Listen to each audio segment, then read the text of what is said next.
Jimmy Carter retired to the White House to prepare for the toughest political battle of his career.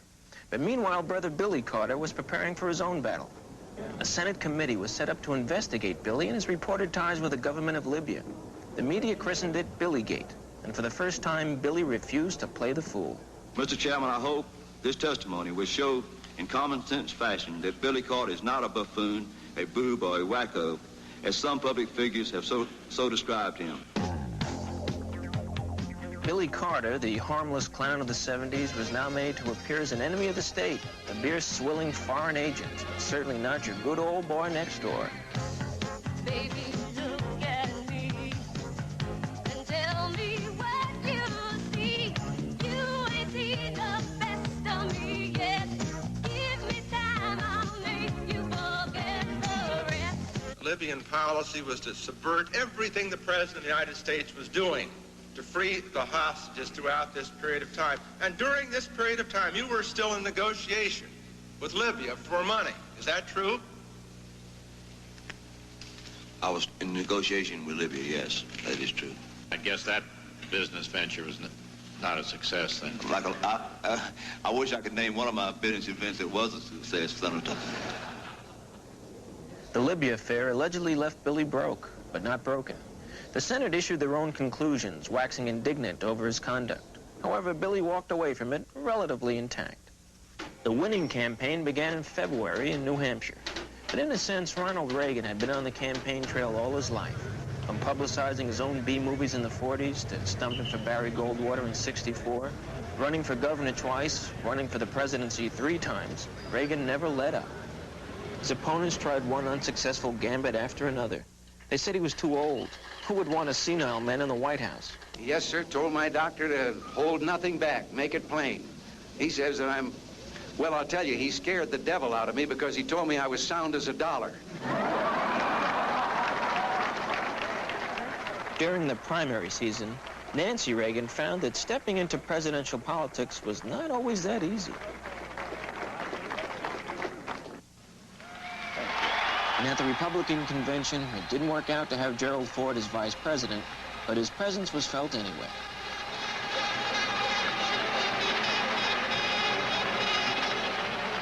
Just as they step on that first rung of the ladder of opportunity, the ladder is being pulled out from under them. That may be the Democratic leadership's message to the minorities, but it won't be our message. The major issue of this campaign is the direct political, personal, and moral responsibility of Democratic Party leadership in the White House and in the Congress for this unprecedented calamity which has befallen us.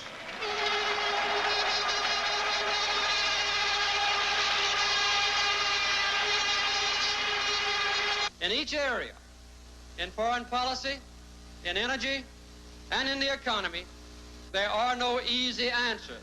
We will never again ask young men to fight and possibly die in a war our government is afraid to let them win. Oil geologists of the top rank have told me there is enough oil in the United States to make us independent of OPEC in 5 years if the government would simply get out of the way and turn the energy industry loose in the marketplace. There are no easy answers. A broad-based tax cut and extend it over into taking the punitive taxes off of business to increase productivity does broaden the base of the prosperity. There are no easy answers.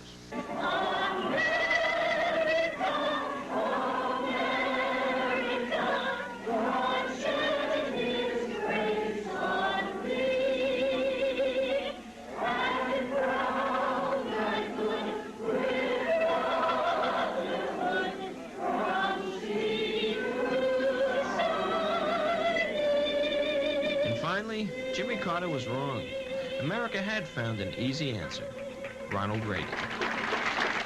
In Hollywood, he might be doing Love Boat by now, but in politics, he's become our leading man. On the international scene, we had our first major crisis of the decade. It was triggered almost 2 years ago by the actions of 2 men. When this man came to power, this man had to run. For 13 months, he circled the globe seeking asylum.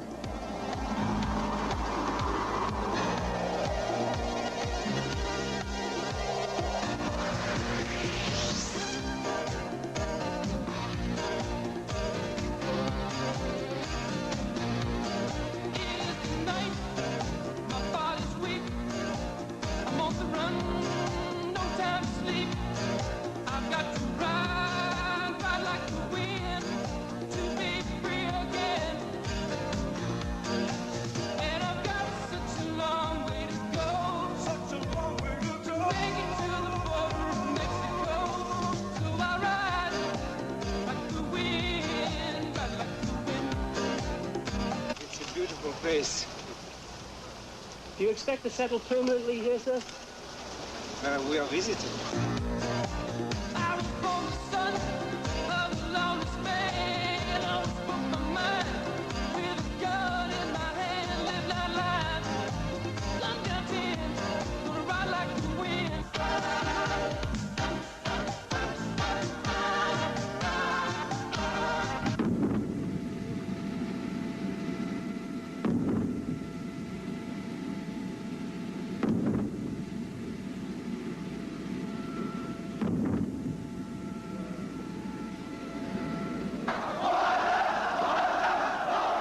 In November of '79, the American embassy in Tehran was captured by militant Iranians. The hostage crisis had begun.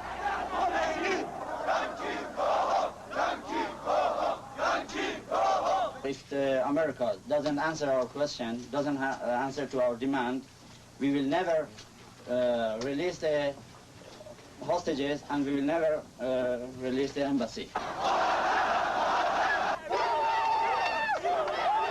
Here at home, public opinion had never seemed so unified.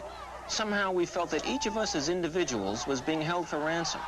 What emerged was called the new patriotism. Anti-Iranian sentiment ran high, and patriotism sometimes turned into ugly mob scenes. If you don't like this country, go back to Iran. Yes. 163 days after the hostages were captured, the president launched a daring commando raid to free them.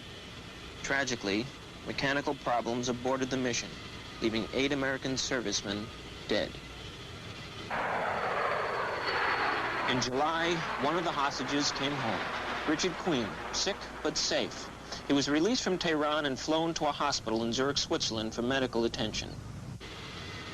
I really can't express words what it's like to be back to America again. I really can't say much more.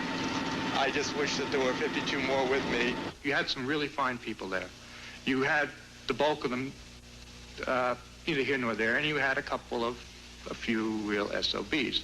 By the fall, we had settled into a period of stalemated negotiations with Iran. But now Iran had other things to worry about, as war broke out with Iraq. At the year's end, we were still negotiating, still hoping, still praying for the release of the American hostages. Needless to say, there were domestic crises that easily matched those overseas. The economy ran wildly out of control as interest rates reached 20% in April and December.